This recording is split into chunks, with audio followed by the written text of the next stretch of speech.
Tudo bem com você? Que legal saber que você voltou aqui ao canal Vocacionados. Eu sou Marcel Farias e posso dizer com toda certeza, é um prazer ter você aqui para juntos estudarmos a Palavra de Deus. Lembrando que estamos encerrando já a segunda semana tratando sobre o livro do Apocalipse e as suas 3 mensagens especiais. Você tem aprendido bastante com a Palavra de Deus? Você tem dedicado a Deus parte do seu dia para estudar a sua Bíblia, ler o seu guia de estudos e orar? Eu espero e oro a Deus que esta tenha sido a sua decisão esta semana, porque é muito importante, além destes momentos que você passa aqui assistindo aos nossos vídeos, você também tem um tempo especial para ler a sua Bíblia, estudar o seu guia de estudos e também orar a Deus. Eu quero aqui, antes de começar o vídeo de hoje, mandar um abraço para o meu amigo Renato e dizer que eu estou orando por você, Renato, também para o Oséias de Paula e a Maria Silva, assim como o Valdinei Souza e o Fábio Abreu. Muito obrigado por vocês participarem todos os dias aqui em nosso canal, curtindo, comentando e compartilhando em suas redes sociais. Se você ainda não está inscrito ou inscrita, aproveita para se inscrever em nosso canal, habilita aqui as notificações, é o sininho, deixa ele habilitado, deixa o seu curtir e ao final do vídeo você comenta e compartilha com seus amigos pelo WhatsApp, pelo Telegram e também, se desejar, publique no seu Facebook. E você que acabou de chegar ao nosso canal, sinta-se bem-vinda e bem-vindo também. Aproveita, se inscreve também, habilita as notificações, curte, comenta e compartilha. Agora eu vou rodar a vinheta e na sequência vamos juntos estudar a Palavra de Deus.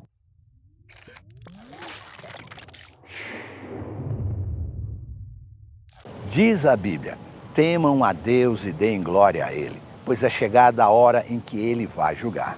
E adorem aquele que fez o céu, a terra, o mar e as fontes das águas.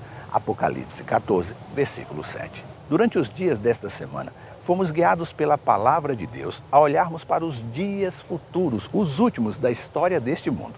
E através das profecias bíblicas que apontam para os acontecimentos futuros e diante dos fatos colocados, fomos instados a fazer uma escolha que pode render ou não frutos para a eternidade.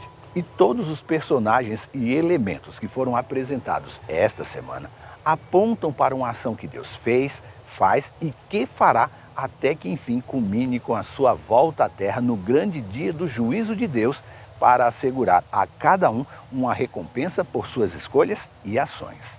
Em todas as escolhas feitas por mim ou por você, usamos o livre-arbítrio, um dom que Deus nos deu. E por mais que muitos não tenham nem a mínima ideia do que é o livre-arbítrio, esta habilidade que nos ajuda na hora de escolher entre o certo e o errado é sim um dom de Deus. Mesmo que, por muitas vezes, parece que as nossas decisões são tomadas por meio de uma disputa de par ou ímpar, de tão inacreditavelmente erradas. E uma vez tomada a decisão, sem levar em conta se ela está certa ou errada, é preciso ter a força de vontade para seguir em frente defendendo a posição que tomamos, aquilo que decidimos. E diferente do livre-arbítrio, a força de vontade não nos ajuda na hora de escolher. Porém, é a força de vontade que nos capacita a resistir à tentação e perseverar em uma determinada ação ou decisão. Em outras palavras, enquanto o livre-arbítrio é a habilidade de fazer escolhas, a força de vontade é a determinação em seguir fazendo estas escolhas. E quando entendemos essa diferença, passaremos então a enxergar o quão é importante para o crescimento espiritual o livre-arbítrio, pois é uma bênção dada por Deus que nos permite escolher a vida eterna em Cristo Jesus, ou, na pior das hipóteses, a condenação eterna. Por outro lado, a força de vontade aliada ao poder de Deus permite que o cristão resista às tentações do diabo e persevere diante delas, mediante o poder que vem de Deus. E entender a diferença entre estes dois conceitos pode ajudar o crente a tomar decisões melhores e a permanecer firme na fé. Mas também aprendemos mais coisas esta semana. E aprendemos que, independente da decisão tomada por ocasião da volta de Jesus, seremos parte de uma colheita. E foi isso que nos ensinou João lá no Apocalipse capítulo 14. O princípio da colheita é uma lei espiritual que se refere ao fato de colhermos o que semearmos. Em outras palavras, as ações que tomamos hoje terão consequências no futuro. Isso é especialmente verdadeiro no contexto de Apocalipse 14, dos versículos 14 a 20, que descreve a colheita final no fim dos tempos. Quanto à relação entre ser salvo pela graça e crescer em graça, É importante entender que a salvação é um dom gratuito de Deus concedido pela graça através da fé em Cristo Jesus. No entanto, isso não significa que a salvação seja um fim em si mesma. Pelo contrário, a salvação é o começo de uma jornada espiritual em que a pessoa é chamada a crescer em graça e santidade. Logo, ser salvo pela graça é o primeiro passo em direção a uma vida de obediência e serviço a Deus. É através do crescimento em graça que o cristão se torna mais parecido com Cristo e começa assim a colher os frutos da vida eterna. E estes frutos incluem amor, alegria, paz, paciência, amabilidade, bondade, fidelidade, mansidão e autocontrole. Quem escreveu sobre isto foi Paulo, em Gálatas 5, versículos 22 e 23. A relação entre ser salvo pela graça e crescer em graça é que a salvação é o início de uma jornada espiritual em que o cristão é chamado a crescer em santidade e a produzir os frutos para o reino de Deus. A salvação pela graça é um presente gratuito, graça, mas o crescimento em graça é um processo contínuo que exige a nossa cooperação e obediência à vontade divina.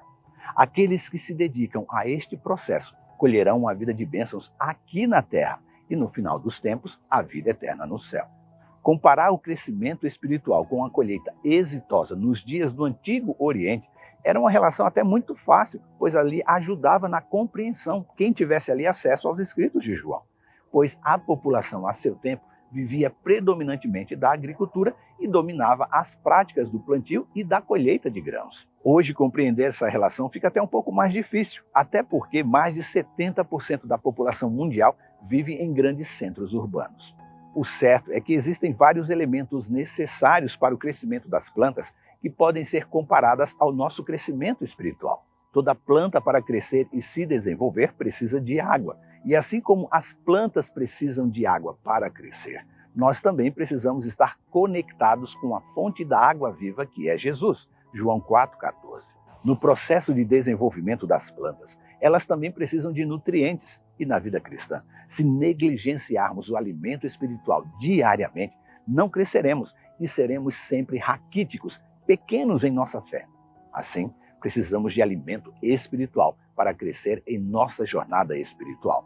E só conseguiremos se mantivermos um contato diário com Deus e com a sua palavra. Isso está em 1 Pedro 2, versículo 2. As plantas precisam de luz, bom tempo e ambiente correto para assim se desenvolverem completamente. Sem luz, as plantas não fazem a fotossíntese e param de crescer. E sem o amor e a luz que vem de Deus, paramos de crescer em nossa fé. 1 João, capítulo 1, 5 a 7. E ficaremos assim parados no tempo, sem compreender o maravilhoso amor de Deus por nós. O tempo, quando aliado à água, os nutrientes e à luz do céu, favorece o nosso crescimento espiritual e o amadurecimento da nossa fé. Tiago 1, versículos 3 e 4. Mas mesmo se estes elementos estiverem juntos em um ambiente desfavorável, esse crescimento até pode acontecer, mas os frutos não serão vistosos e atraentes. E ao invés de levarmos esperança através dos frutos produzidos em nós pelo agir do Deus Espírito Santo, estaremos afugentando quem ainda não conhece a Deus. É no ambiente correto que teremos as condições propícias para o crescimento e para dar bons frutos. E esse ambiente adequado é ao lado de outros crentes que, assim como nós, precisam também de um ambiente de apoio e encorajamento para crescer na fé em Jesus Cristo. Hebreus 10, 24 e 25. E se as plantas precisam de muitos elementos diferentes para crescer, nós também precisamos de vários elementos diferentes em nossa caminhada espiritual. É importante estar conectado com Deus através da oração e da leitura da Bíblia, assim como é importante ter uma comunidade de apoio e encorajamento para nos ajudar a crescer. Por isso, precisamos nutrir a nossa fé com alimentação espiritual e ficar atentos às áreas de nossas vidas que precisam de cura e de transformação. E assim como as plantas que precisam de tempo para crescer e amadurecer, precisamos ter paciência em nossa jornada espiritual e confiar no processo de transformação que Deus está realizando em nossa vida. E eu resumiria tudo o que estudamos até aqui esta semana na seguinte frase: fazer a escolha certa ao lado de Deus vai nos ajudar a ser vitoriosos. Simples assim. E a Bíblia ensina que é importante escolher Jesus Cristo como Salvador antes da sua volta. E foi o próprio Jesus que disse isso lá em João 14,6. Eu sou o caminho, a verdade e a vida. Ninguém vem ao Pai a não ser por mim. Isso significa que apenas através da fé em Jesus Cristo é possível chegar a Deus e ter a vida eterna. Em outras passagens, como Mateus 24:44 e João 3:16, Jesus buscou alertar seus discípulos sobre a importância de se buscar a Deus antes do dia da sua volta, que vai ser repentina. Por isso que é importante escolher a Jesus antes da sua volta, para assim estarmos preparados para este dia, vivendo uma vida de fé e obediência a Deus. Em resumo, é fazer a escolha certa ao lado de Deus. Pense nisso, leia sua Bíblia, faça a sua escolha e que Deus nos abençoe. Este conteúdo está no aplicativo Esperança Real e na web rádio Ecoar. Se inscreva em nosso canal, habilite as notificações, deixe o seu curtir, comente e compartilhe em suas redes sociais. E lembre-se, você é participante da vocação celestial para ir ao mundo pregando o evangelho da salvação a toda criatura. Que Deus te abençoe e até amanhã.